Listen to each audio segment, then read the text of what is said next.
Hi, my name is Matthew Marchant, and you are listening to Catholic versus Other. So, if you could just tell us a little bit about yourself, who you are, what you believe, and how you came to believe what you believe. Absolutely. I grew up in Southern Ontario. My mother is French Canadian. My father is an Anglophone from Montreal. And my parents decided to move back home to Montreal in the mid 90s. And I've been living here ever since. I did my university here in Montreal at École Polytechnique. I did graduate studies there as well. I went on to work in engineering, ended up as a teacher at Dawson College, teacher of mathematics, and now I find myself working as an independent consultant in business management systems. That I'm more than just what I do for work. I have multiple interests outside of work, one being spirituality. I think that's why I accepted this invitation to have a conversation. It's a subject I enjoy thinking about, reading about, speaking about.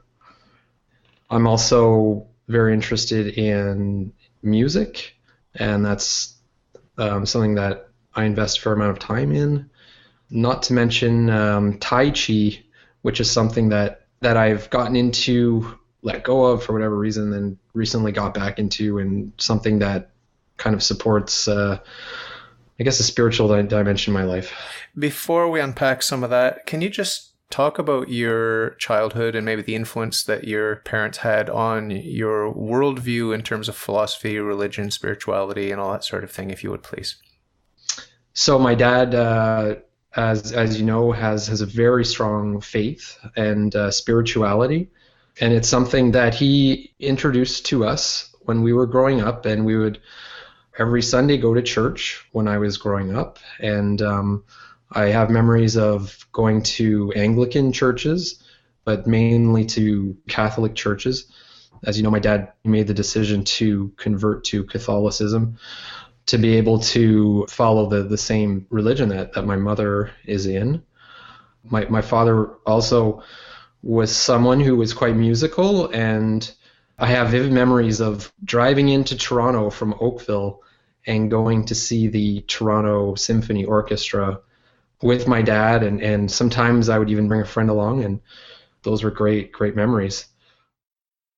Can you just touch briefly on the rituals around the home? Was there prayer before meals, at night, before bed? Did your mother teach you certain prayers, fixed prayers? Do you remember laying awake at night wondering, what is this God that everyone's talking about? Did you believe at any point and then lose your faith? Just talk a little bit about that encounter, please. Yeah, I think those are pretty distant memories. There were prayers before meals. There continues to be prayers before meals with the Marchant family, and those prayers are often given by my father. Every once in a while, I'll be asked to recite a prayer of some sort, which I'm happy to do. In terms of prayers before bed and this kind of thing, yeah, we were encouraged to do so because I remember doing so when I was a kid. But spending a lot of time thinking about the existence of God, I guess I was never that type of person to get into that kind of introspection, I guess. But those elements were definitely there when I was growing up. It's part of my youth for sure.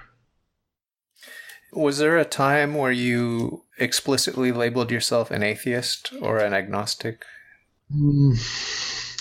You know, when I was in CEGEP and we were doing philosophy courses, theory of knowledge, this kind of stuff, people would write essays about atheism versus belief and trying to find arguments for atheism. And I think I just wrote about different stuff, really. I never got into that.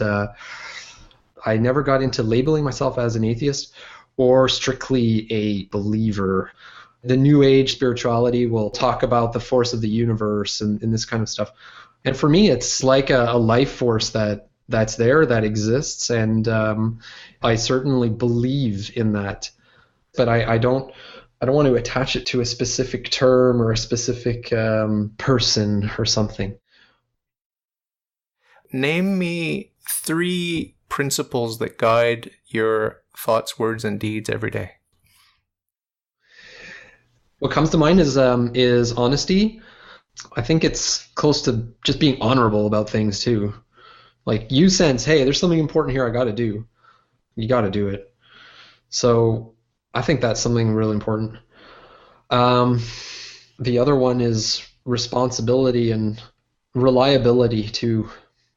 I like those three a lot. By the way, I think it's so important to have these conversations and to have experiences like this, but also experiences working with others in relationships, because essentially there's so many things that we can't see about ourselves, but that others see so clearly. What are some of the principles that come to mind for your father, for example? Could you just name one or two or three principles that you think he values? Maybe they're the same three, maybe they're different three, but can you just off the top of your head tell me what you think? He's really there for us. Like, he's really strong about family.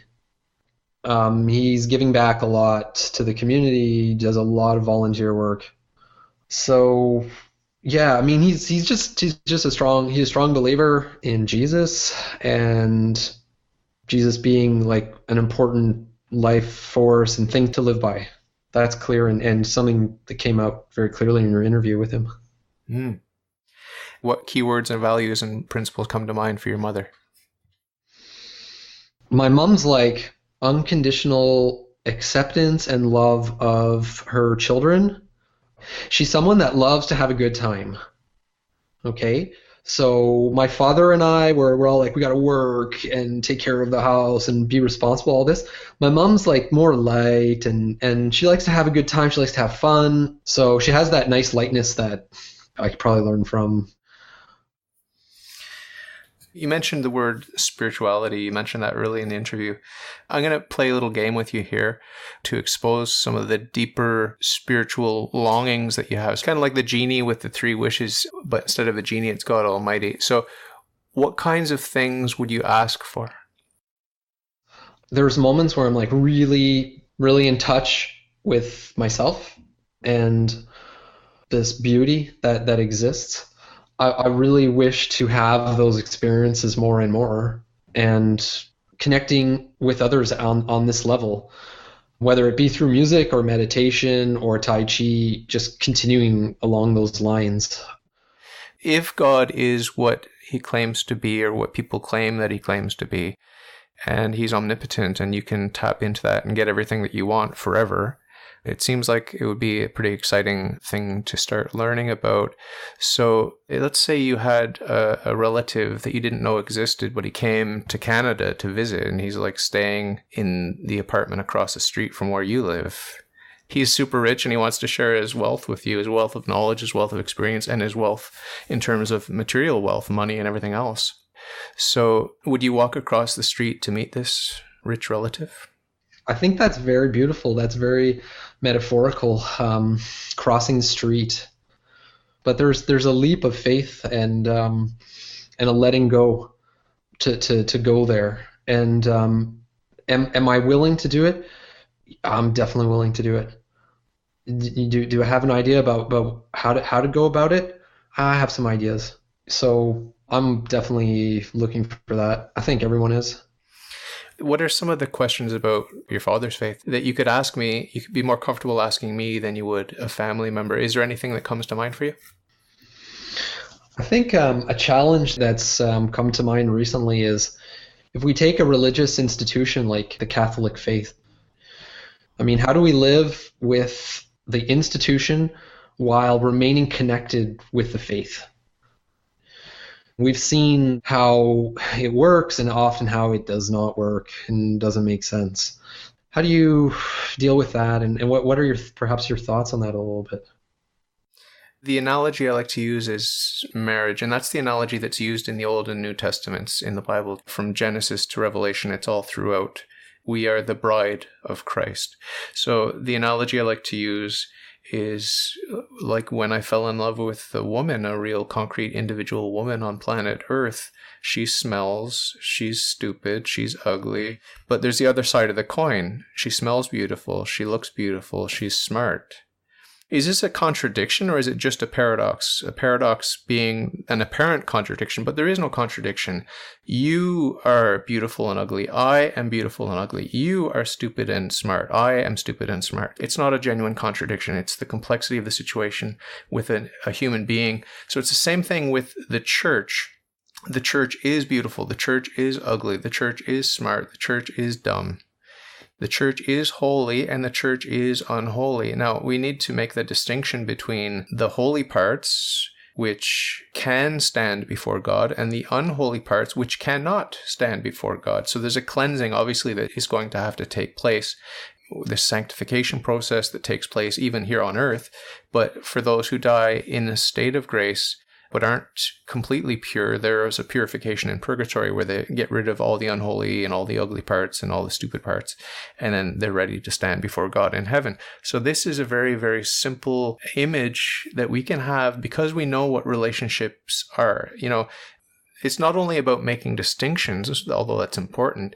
It's also about seeing how we already accommodate complexity. We already accommodate paradox. Even if you're an atheist, even if you're agnostic, you already accommodate the paradoxes of a complex life and in relationships and in human beings, even within yourself. Even if you were raised on an island and you'd never met another human being and you were just surrounded by plants and animals, you would still have to face the paradox and the complexity of being a human being and having a relationship with yourself. So there's no excuse to point to the church and say, oh, the institution is like this and God is supposed to be like that. Well, look in the mirror. You're like this, but you're supposed to be like that. It's the same thing.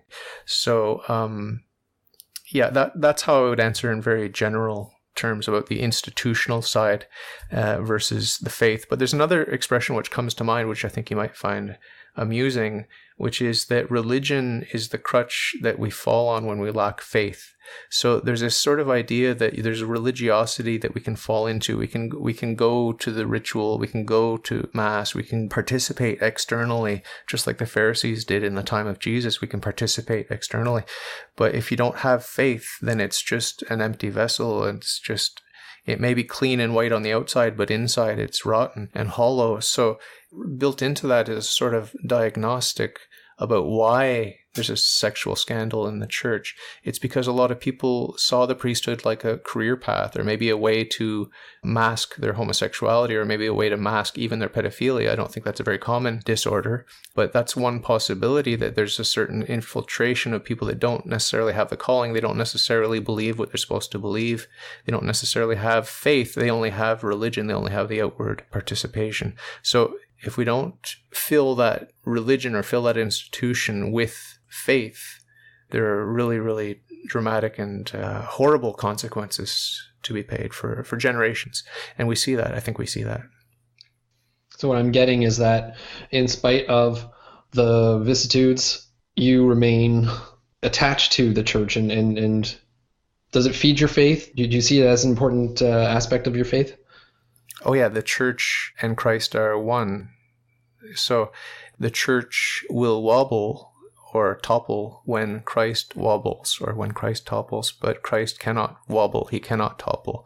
So the Pope, for example, he's protected from teaching error concerning faith and morals. He has that infallibility that protects him, and I have ultimate faith in that. That is sort of the linchpin of my faith, is the Pope, who, although Satan wants to sift him like wheat, Jesus protected him. You can read about this in the New Testament. So there is a certain level of protection that the Pope has that the other bishops don't have.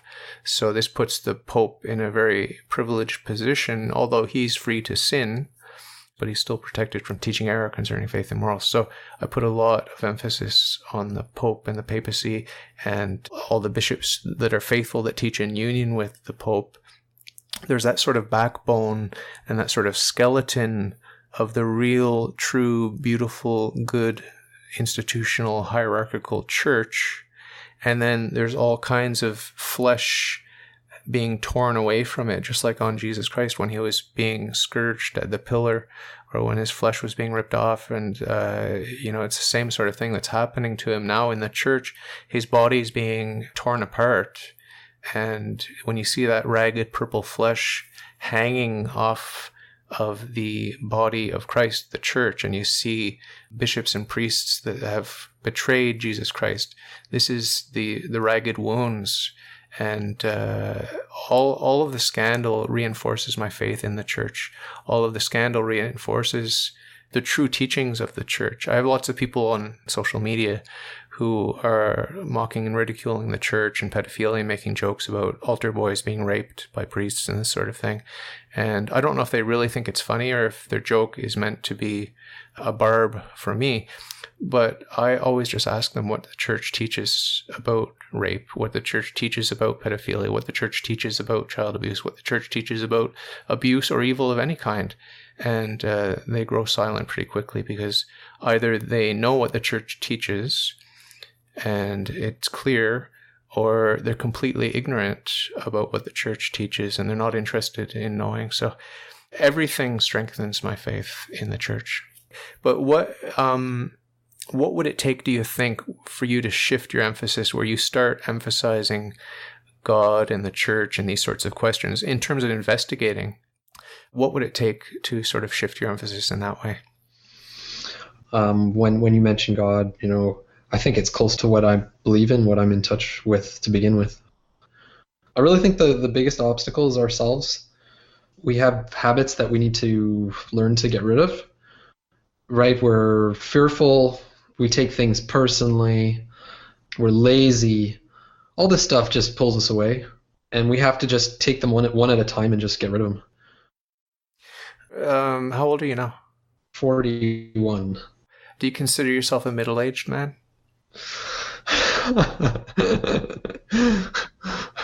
Gosh. Well, my grandfather lived to be 94, 96. I think it was 96. So I'm not quite middle-aged yet. I got 7 more years. So we'll have a conversation in 7 years. I hope so. Hopefully before then. But we can touch base from time to time. Are you middle-aged yet? I am. I'm getting there. But I want to place you on your deathbed now. You're 100 years old, okay? You've got maybe a couple hours, maybe a couple of days left. You know that, okay? So what are your regrets and what are your hopes and what is your act of faith that you make in that moment? And what sort of leap of faith are you ready to make at this stage, when you're 100 years old on your deathbed, that you're not willing to make now as a 41-year-old spry youth? I think the best thing we can do is just be here, right? Be here in the moment. So maybe you're sensing some of my influences. Like I'm influenced by Eckhart Tolle, Power of Now, New Age, I'm totally into that stuff. In my worldview, as you know, the best case scenario is the highest place in heaven and the worst case scenario is the lowest place in hell. And these are eternal conditions that are drastically different. So there are a lot of worldviews that are not monotheistic that don't subscribe to this difference between the best case scenario and the worst case scenario. Just talk a little bit about that, if you would, please. I have no idea what happens after I die, and no one really does. No one knows what happens after you die. It's all belief. You can believe in something, but you don't know, and you can't. So the best case scenario for a person, I really believe, is that person becomes fully who they are and who they are meant to be. And I really believe that we're all here for a reason. And best case scenario is you're fulfilling the purpose that has been given to you. Do you believe in morality? Yeah, I philosopher that I like, Gurdjieff puts it like this: the only morality is what you do connects you to your aim. What you feel is like truly what's important for you on this planet, like your aim, which is like very sacred. It's not like to attain a lot of money. No, it's something very, very, very sacred, very spiritual that you have to find for yourself. And his morality is what brings you closer to your aim. That's morally good. what pulls you away from it is morally bad.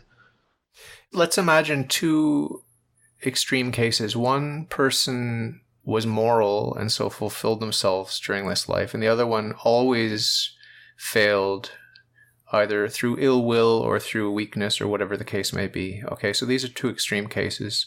So Gurdjieff would smile on one and say that's an example of someone to follow their example, and he would frown on the other and say this is an example of what not to do. Okay, now you claim that we cannot know if there's an afterlife and what that afterlife is, but we do know that if their outcome is identical, they're both dead and they're both annihilated, or they're both dead and they're both in heaven, or they're both dead and they're both in hell. If their outcome is identical, whatever that outcome is, good, bad, or indifferent, then it doesn't matter. There's no value to Gurdjieff's morality. But if the person that was the good example has a good outcome in the afterlife compared to the outcome for the bad example, then that morality has weight. So although you say that we cannot know what happens in the afterlife, we can know in principle that there are two scenarios. Either morality is real and meaningful because there are different outcomes, or it's not meaningful, it has no value, and morality is just a little dance that we do here. It's a social construct with absolutely no consequence. Which do you think is the case? I don't think morality is attached to the outcome. I don't think it's attached to that. So in that scenario I painted where the saint and the sinner have the same outcome, you don't see that as undermining the morality of Gurdjieff? I don't think the outcome of our lives in terms of eternal life or not undermines morality in any way.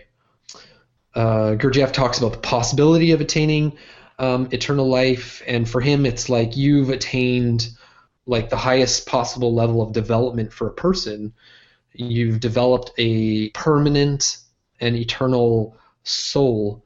He mentions how it's possible and it's something that needs to take place during this lifetime, and then it's indestructible.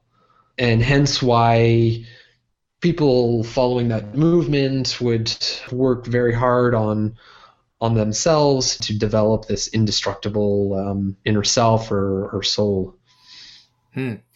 So let's say you're about to die and I can grant you whatever you want after your death. What would you want me to grant you after your death? A peaceful nothingness, or a fulfilling party with deceased family members, or to start all over again and go back in your mother's womb and start again and repeat over and over again? Like anything you want. What do you want to do after you die? I'm God, I can give it to you. So what do you want?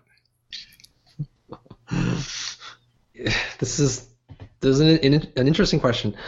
And I don't have an answer right now because I haven't reflected on this. But basically, I'm more interested in like, hey, okay, God, what do you want from me?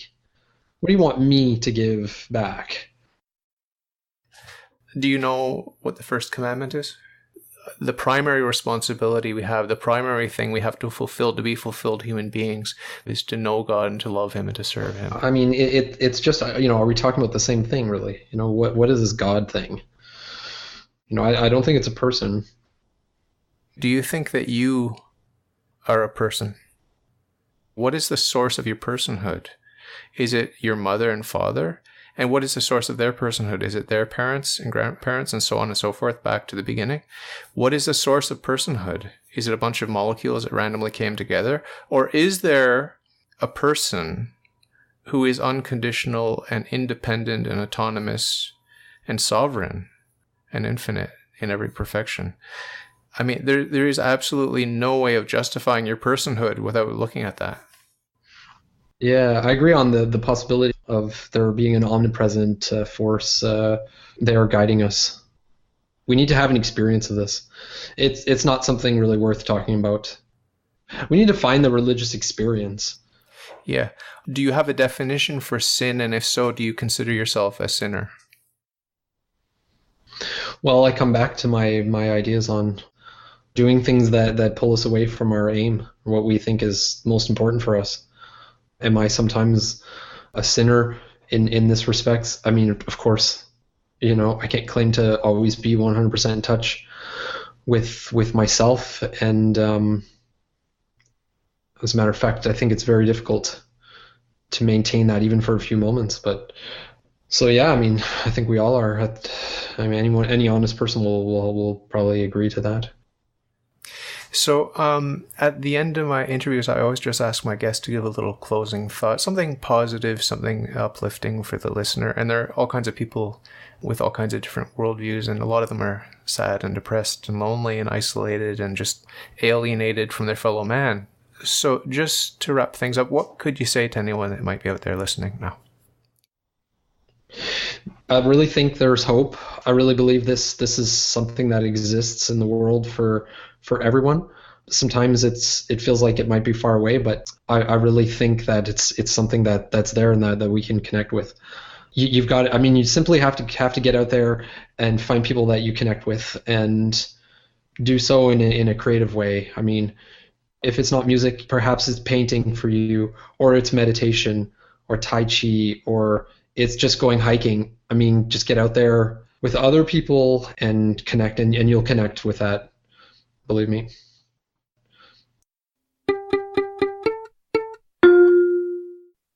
If you like your worldview, if you think it's swell, if you got some questions, ask me and I'll tell. All you got to do is ask. All you got to do is ask.